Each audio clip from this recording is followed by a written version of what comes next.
Welcome back to Calculus 3, Day 3, Part 2. We are going to talk about calculus of vector-valued functions. And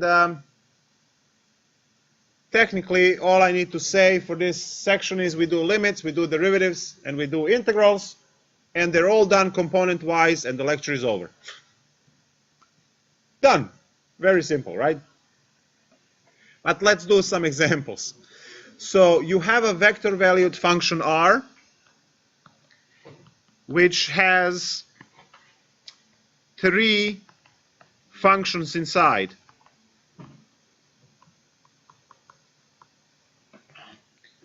Those three functions are independent of each other.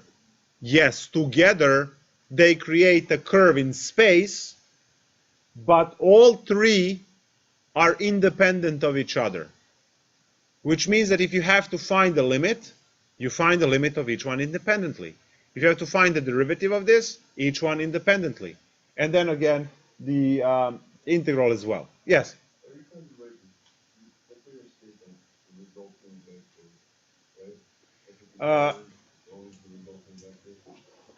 It's not a resulting vector. It's just, we call it vector R, because you call f of x, y equal f of x, right? I said in a previous lecture, all the way on top, when I said R equals, and then I had this example here. As you can see, you have f of x is x plus 5, and then you have R of t. That R of t is the same thing as f of x, except you are putting the arrow above because it's a vector-valued function. So we could have done this, okay? But then we would have to come up with, FGH, we would have to come up with some other notation there. Yes, Matt?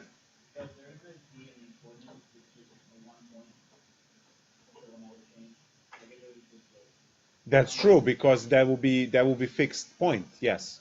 T is the one that changes, which gives you the motion, the ability to actually go from one point to another in space. So we are starting with the vector-valued function R. We will always start there.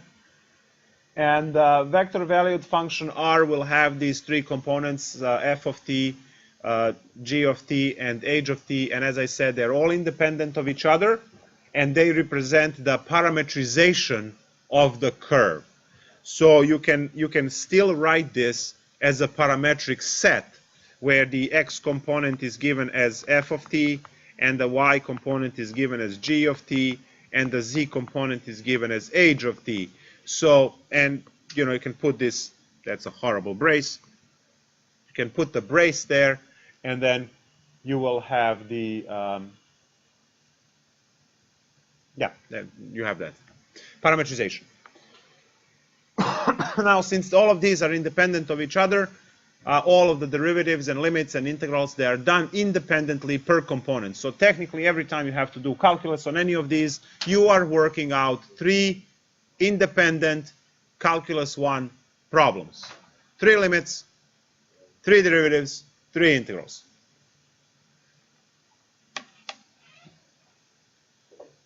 Now, this is a curve in space, and because it is a curve in space, we can find the tangent line to it by using the same ideas from calculus 1.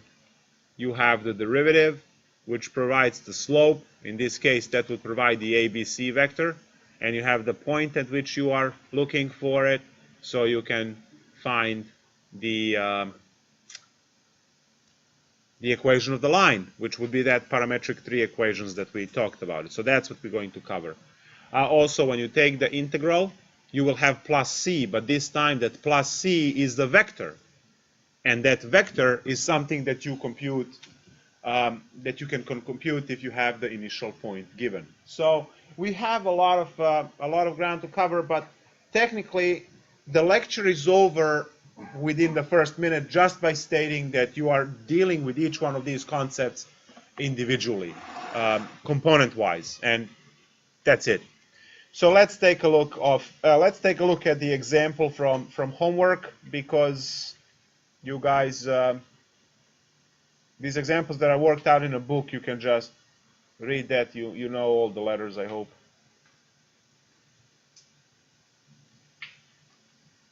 So find the derivative of the vector valued function. So let's find the derivative, because that's easy.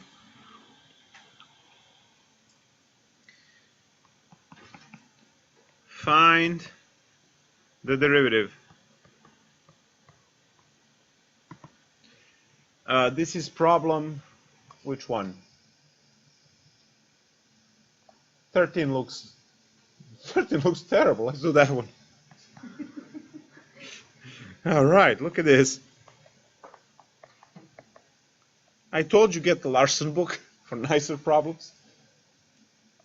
T e to the minus t, comma, t ln t, and t cosine t. Awesome.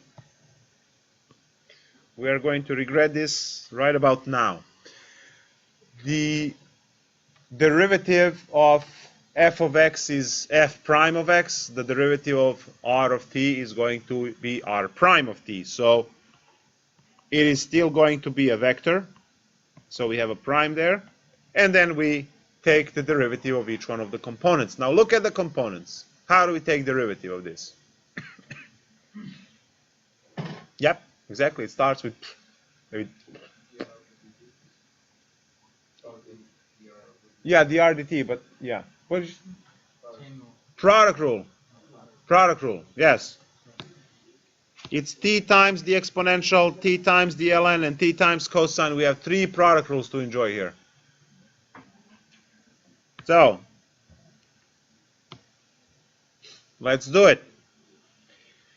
T times this, so copy the first one times the derivative of the second one, which is e to the minus t times the negative 1, plus copy the second one, which is e to the minus t, and then times the derivative of t, which is 1, so we don't have to worry about that. Middle one, again, product rule. Copy the first one times the derivative of the second one. Derivative of ln t is 1 over t. And plus copy ln t, and then times the derivative of t, which is 1. We don't have to worry about that one. And then we also have this one, which is t cosine t, so t times negative sine t plus cosine t. There we go. And now we can clean it up a little bit.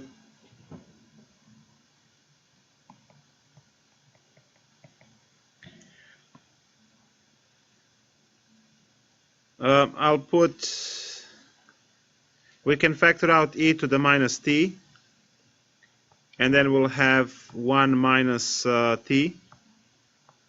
For the first component, these guys cancel, so it's 1 plus ln t on the second component. And then for the third component, we'll put cosine first, so cosine t minus t sine t. And that's the answer.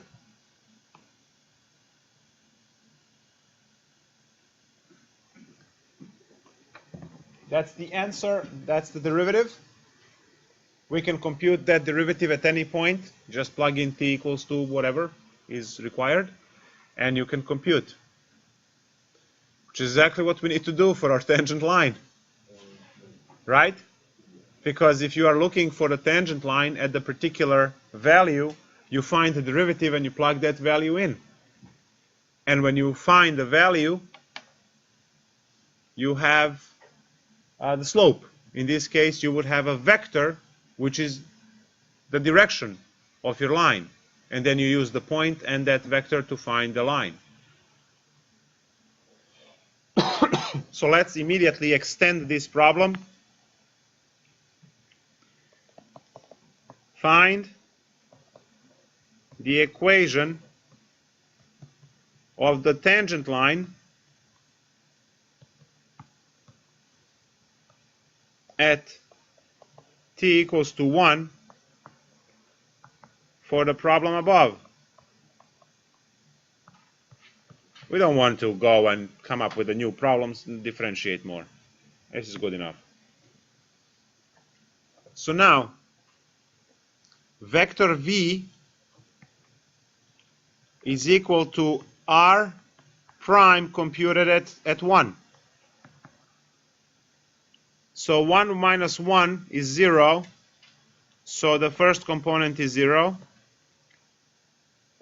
Second component is 1 because ln of 1 is 1. And then we have the dreaded cosine stuff over here. So cosine of 1 minus sine of 1. Since that's in radians, we can actually come up with a decimal there if we really want. And we really want. So let's go and do that. What do I need to do here? I need to find calculator mode, switch to radians.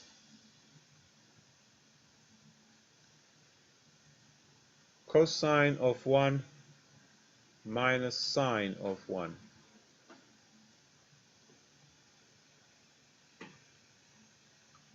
So vector v, which is r prime at 1, in this case is 0, 1, negative 0.3.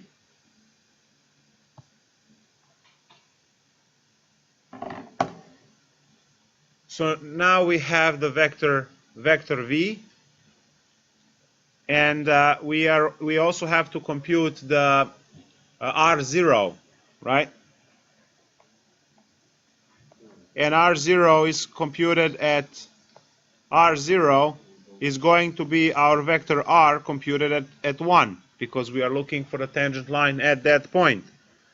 So our original problem is 1 times e to the minus 1, comma 1 times ln 1, comma 1 times cosine 1. And we compute this. So r0 is given as 1 over e. So we'll get decimals for those.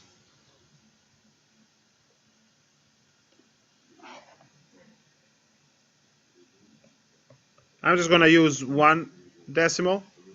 And then ln of 1 is 0. And then cosine of 1 is 0.5. 0.54, but 1 decimal only. So I have this, and I can put my equation of the tangent line. We know that equation of the tangent line r of t is going to be r0 plus tv. So x, y, z,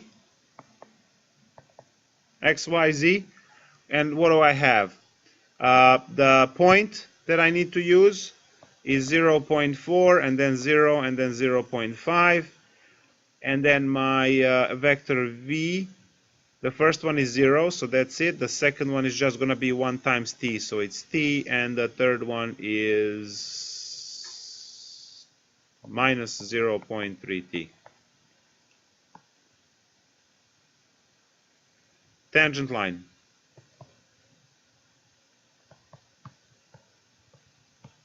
At t equals to 1. If you did not follow what's where, let's find them. So r0 is going to be the point. The point r0 is 0.4, nothing on the second component, and 0.5. So 0.4, 0, and 0.5. And then we have t times v. Here's the vector v. Nothing on the first component, so no t's, because it will be 0 times t, which is just 0. Second component has 1 times t, so that's that one. Remember that it did not have a number there. And then the third one is negative 0.3 t. This is the tangent line for that curve in space. So guys, here, look at this. This is our curve in space, and this thing over here is represented by vector r, which is the vector valued function that in the beginning had that t e to the negative t, and then t times ln t. So that's this, okay? We pick somewhere on here is t equals to 2. Let's say on this bump right there, t equals to 2. This boxed value is the tangent vector at that t equals to 2, t equals to 1. We use t equals 1. So t equals 1, right here, there is a tangent vector there, which is v, and through that vector is the tangent line, and that's the tangent line. So this marker represents the tangent line, and that's this, for that point. Is this important? Hell yes. Very important. To trace the particles, to trace how the objects move. The roller coaster is computing these things at all points to make sure that the roller coaster will actually stay on tracks. There's a lot of this stuff that needs to be computed. Another thing that I'm hoping you guys picked up by now is why the vector that produces the vector that produces the direction for our lines is called v. Look at the first line. Can anyone tell me anything about why is that called v? Yes. Slope is n. Who said that? Velocity. The derivative. If r is the position function, think of an ant that is taking this path to go from one point to another point. This is the path. This is r of t, parametricized as f of t, g of t, h of t. This one. You take the derivative of that, you get the velocities along this path. So that's why this is r prime, right? And that's why it's v, because velocity. Very good. And still it's velocity as opposing to speed. Speed is only how fast you're going, but not necessarily which direction. Speed is a scalar. It is, they say speed limit, not velocity limit. Why they have speed limit? Because they know you're going with the traffic, hopefully. I mean, you won't get far if you go against the traffic. Unless you're in a Hollywood movie, then you can get really far. The velocity versus the speed, velocity is the one that has direction and magnitude. And the speed is just the magnitude of the velocity. And you don't worry about the direction. So, go with the flow. So that's the velocity, and it's oriented because vectors are oriented, so we know exactly which way it goes, right? We know exactly which way it goes. So the curve will be oriented by itself because if this is t0, then t1, t2, t3, t equals to 4, t equals to 5, what, seconds or hours or years? I don't care, right? But it's oriented in that case this way, the curve. And you have, when you find the velocities, the tangent vectors are going to point in that direction as it's going on. The tangent line will stretch indefinitely in both directions, but the tangent vector v, which gives you the direction for the tangent line, is going to be the one that gives you.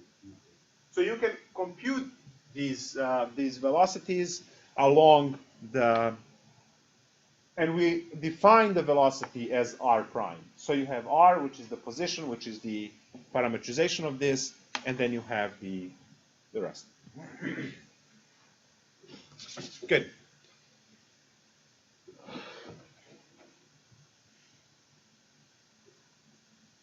I'm not going to do it because I'm not insane, but I'm going to ask you. If we find the second derivative here, acceleration, exactly, acceleration. Let's not do it because you will have to do more product rules and more simplifying and stuff. But you get the idea of what it is. What do we have? Another 4.5 hours, so we're good on time. Yeah. Like for me, it's either this or Counter-Strike, so I'm down to stay till 2. No takers? Of course. Can always rely on you.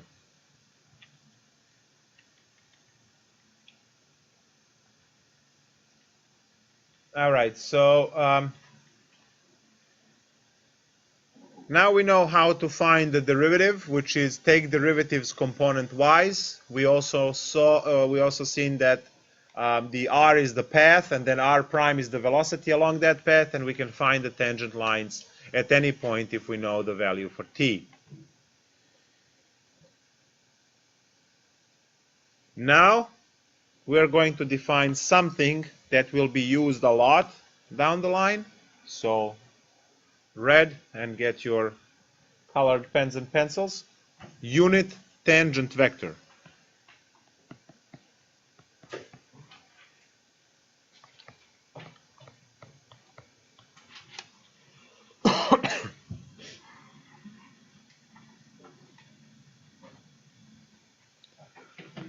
So let r of t be the vector valued function f of t, g of t, h of t.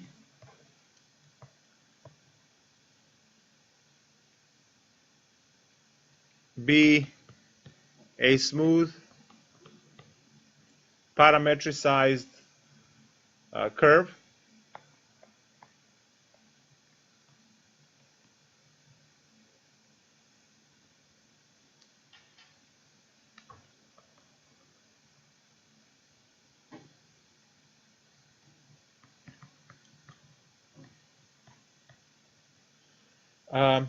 For a less than t less than b. The unit tangent vector is given by capital T is equal to r prime of t divided by its magnitude, which should be common sense, because we know how to find unit vectors. So we know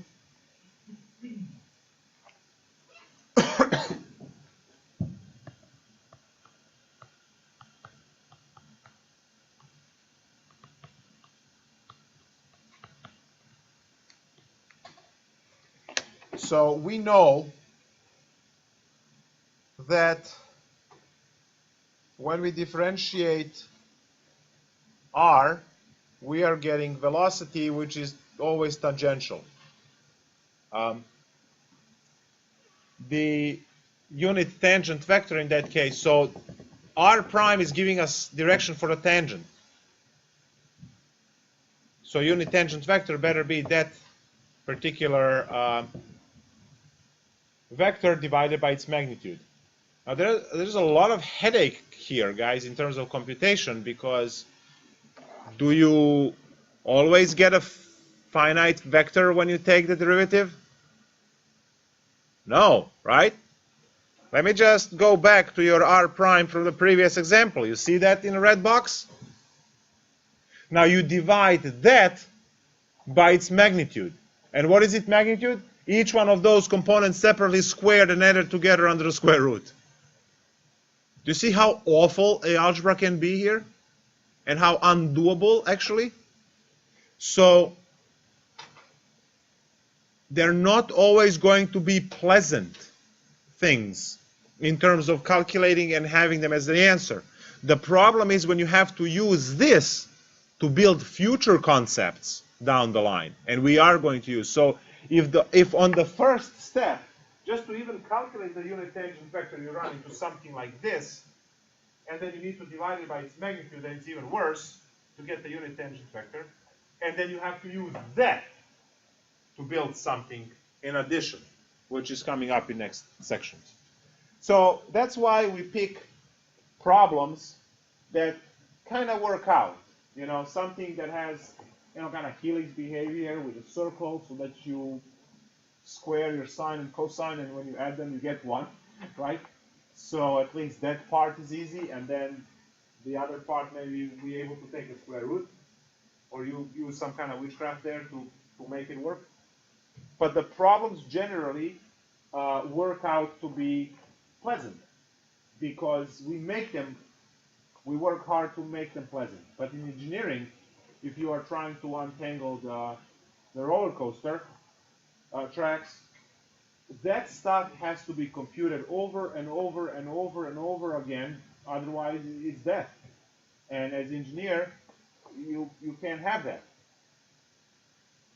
Thinking about the roller coaster and the issues that you have to deal with when you have the track going, each way, that track is parametricized through R.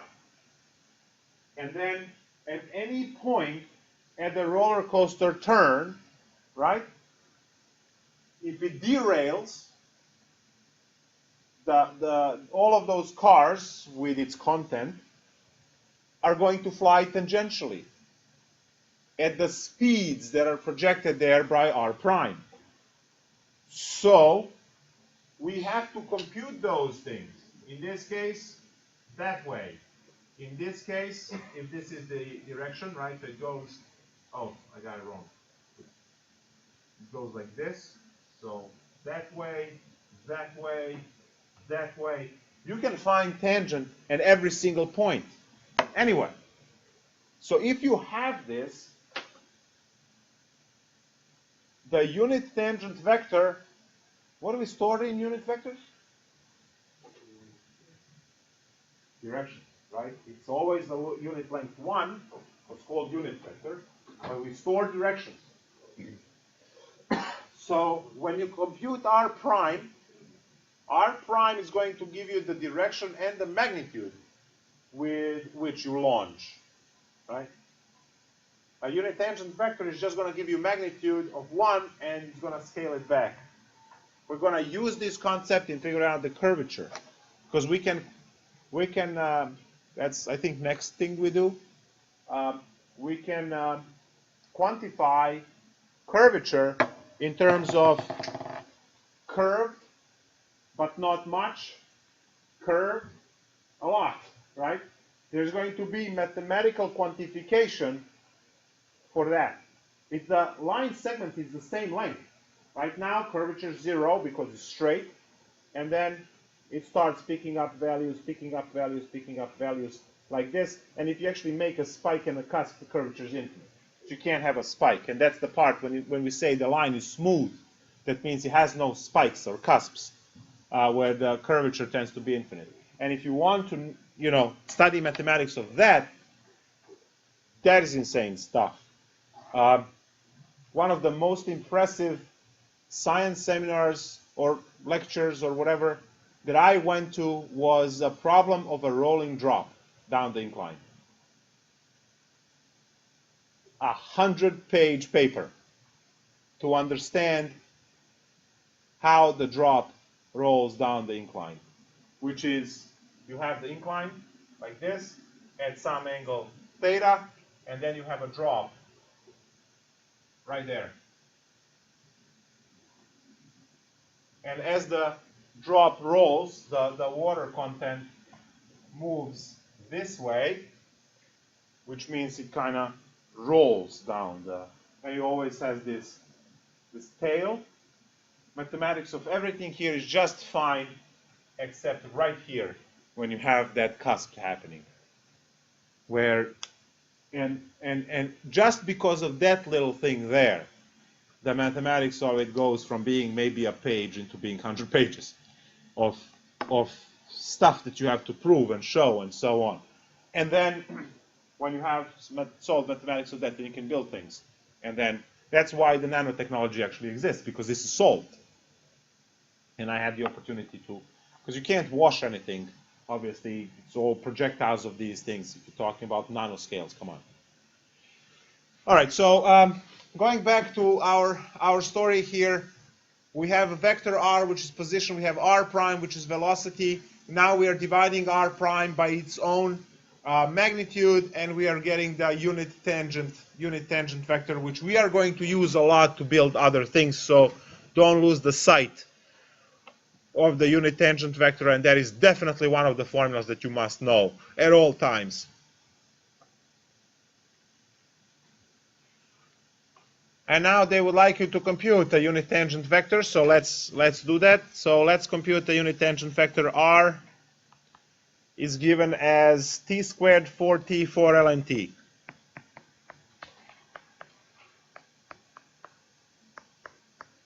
You have the formula, so as Nike would say, just do it.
So he mixes his own. But they kind of like derive from the homework a little bit, and he does do one replacement problem. So say you can't fit it all and what you're running stuff on, you can replace that problem with a full problem. Yeah. It's much harder. You call like one or two tricky problems, but it's not nothing complicated. You just gotta be careful how you do it. What was the first that he had? Well, I think everything seems wrong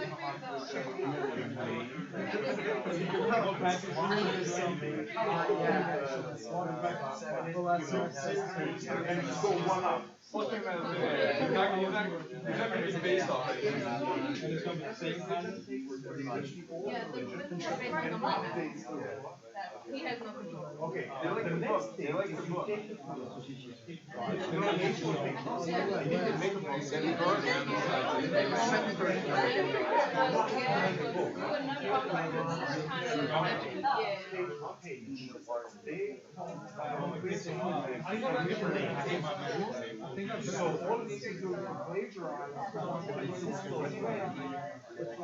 You may.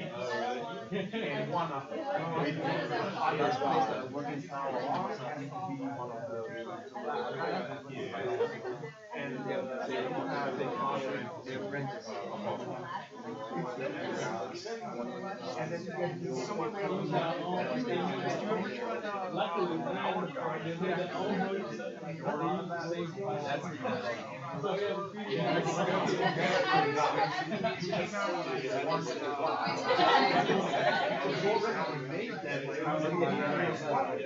so you already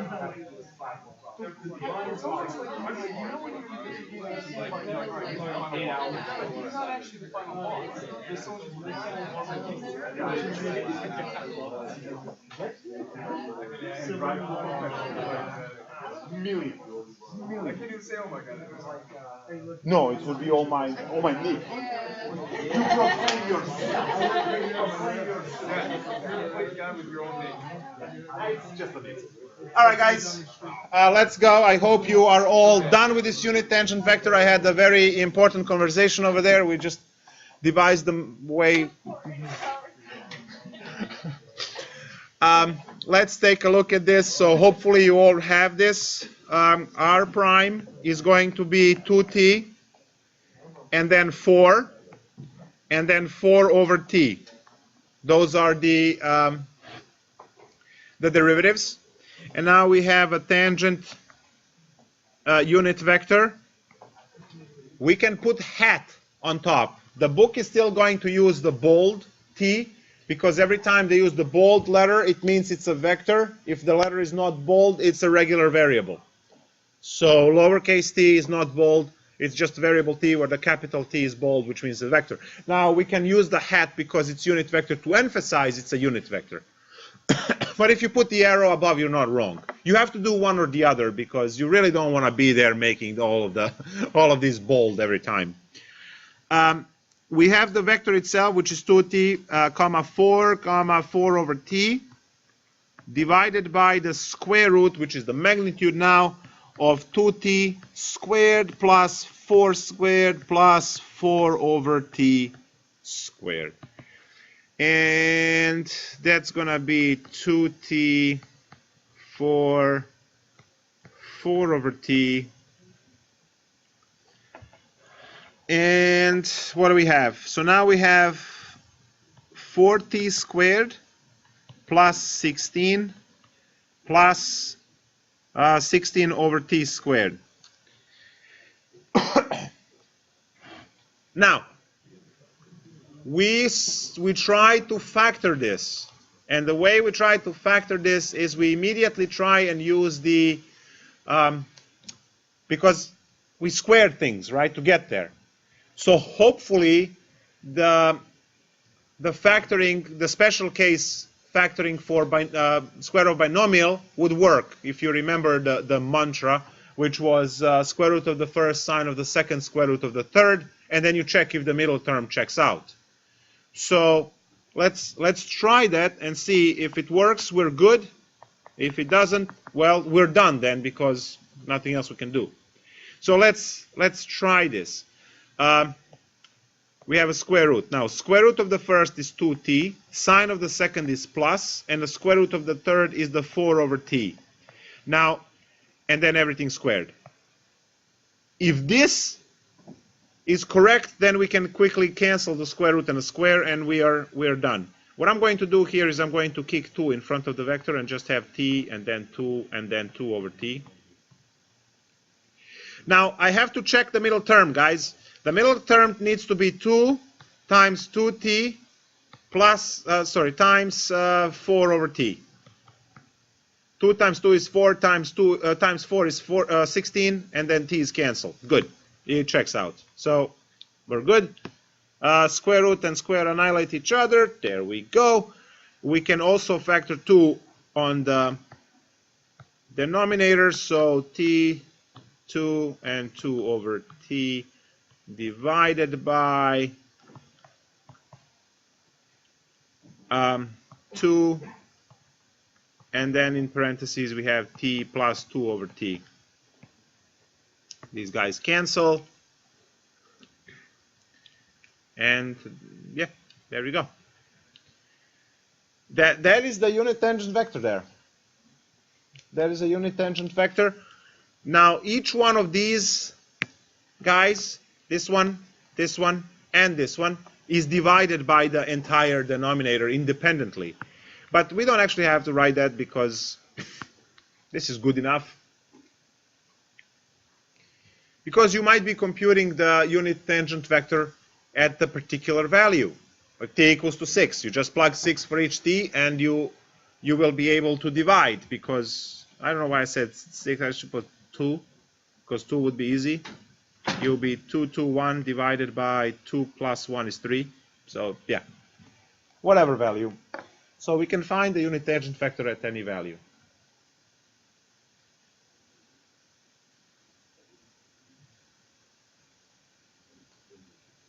Okay.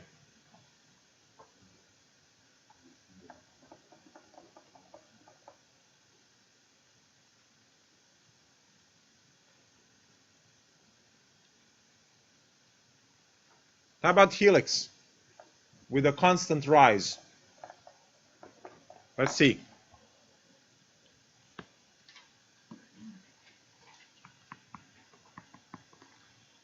We have helix r of t. Let's make it radius 3. 3 cosine t, 3 sine t, and then constant rise of, let's say, 5. Find the unit tangent vector for this.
We'll have to do some of the integration, so let's take a look.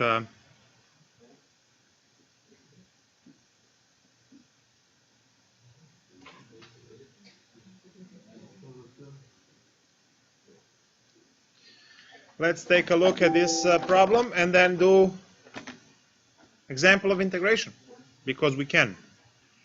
So r prime is going to be the derivative of cosine is negative sine, so I have negative 3 sine t, comma 3 cosine t, and then 0. To find the tangent, unit tangent vector t, we take the vector as is, 3 cosine t and 0, and we divide that by the square, or by the magnitude, which is 9 sine squared t plus 9 cosine squared t plus 0 squared. I hope you guys see that in the denominator, so same vector over here. In the denominator you factor out 9, and you have sine squared plus cosine squared, which is 1. So you get square root of 9 times 1, which is 3. 3 will cancel all of these, so unit tangent vector is going to be just negative sine t cosine t and 0 at the end, and that's the answer.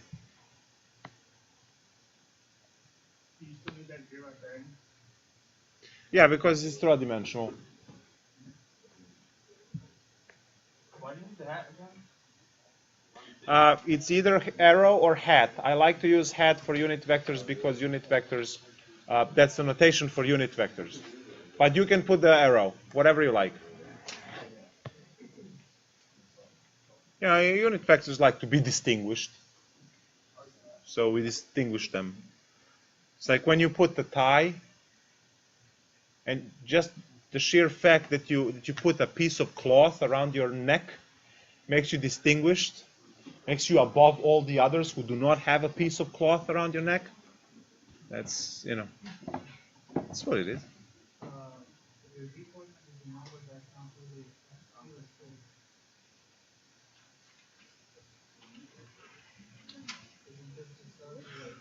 Oh yeah, the Z5. There we go. Did anyone hear this? Or you were not paying attention? All right, so repeat again. So if the viewpoint is the number of this circle that's outside, it's not really. It's not a helix. It's not a helix. It is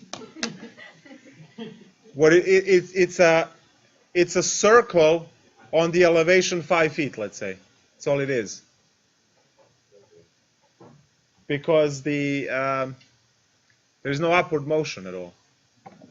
In order to be helix, it needs to be at least a T. or t squared or t cubed or something. Do what? No, the book is not wrong. I just call it a helix. It's not a helix. It's a circle in space. Kill the helix right there. Very good. Integration.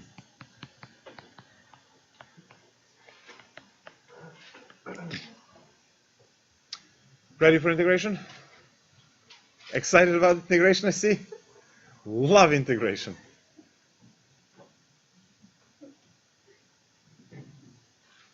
Rutgers is ready? All right.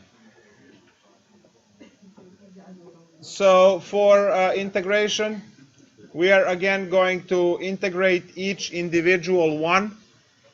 So if I have to integrate r prime of t dt, I will get r of t plus vector c. Now vector c is going to have the three components c1, c2, and c3, and if we have initial point, we can actually compute those. So let's go into the section and find one of the problems that we can integrate. Here's the one where I'm looking for the one that has interesting things to integrate. Let's see, the 51. You did not understand that language, it's okay. R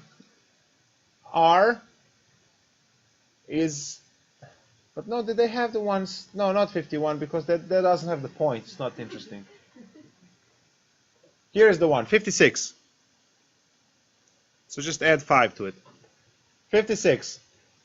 R prime of t is given as square root of t cosine pi t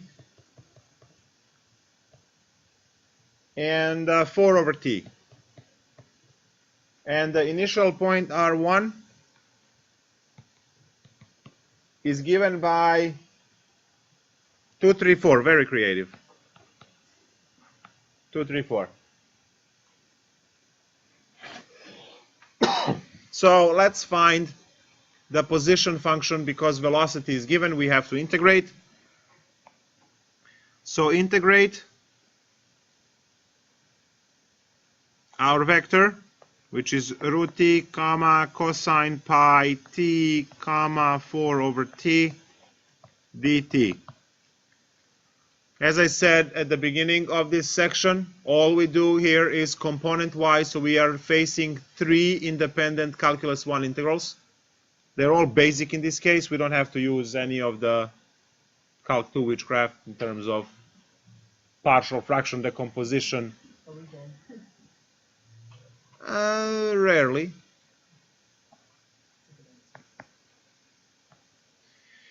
So integral of t to the 1/2 is t to the 3/2 over 3/2, like this. Cosine pi over t, so integral cosine is sine pi t over pi. And we have 4 ln absolute t plus vector c. And now we are supposed to figure out vector c because we have the point. We can find the value for c. This is the same as in Calc 1 when you guys were able to figure out the value of c through that additional point. So what am I going to do? I'm going to say that when I compute this at 1, I'm getting back as the result 2, 3, 4. So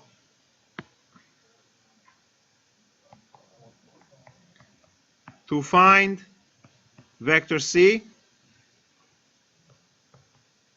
plug in t equals 1, right? Because we have r of 1 given.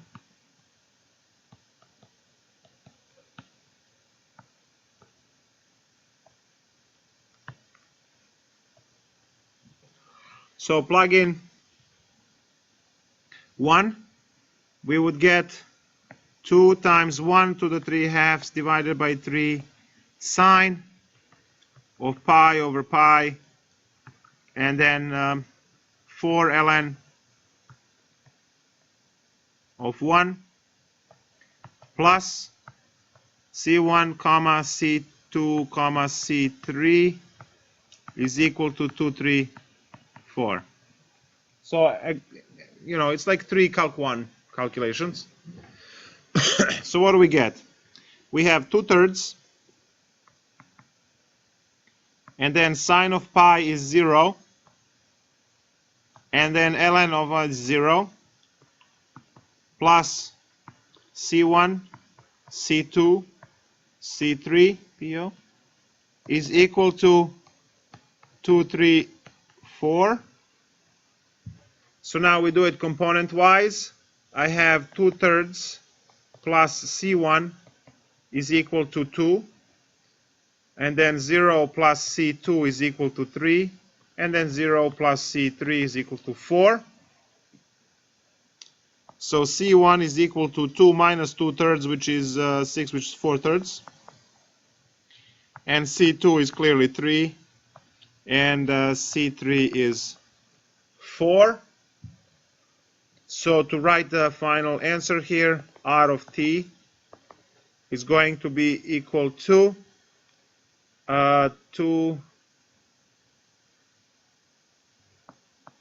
2/3 of t to the 3/2 plus 4/3, comma, sine pi t over pi plus 3, comma, and the last one is 4 ln t plus 4, and that's the end of it. Exactly.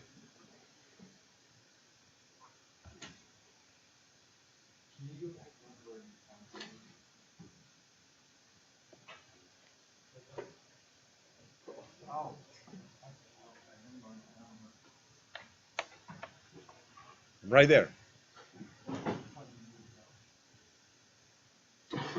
So when we look at these, right? When you look at these, we have this is the function that we got through integration. We plug in 1 for every t we find, and then plus the vector c, which is the vector of the constant that we get from integration. Remember the plus c equals to the result that we're supposed to get, the 0.234. Compute each one of these independently. It worked out to have 2 zeros this time. We're lucky. And then x component, and x component create one equation, y, and z. Get individual c's. They create the vector, which you can add individually to each component. And I mean, you can write this in the component form where you separate the function from the other one. Good. All right. So the first, let me just stop the stream for this, then we'll continue with 11.7.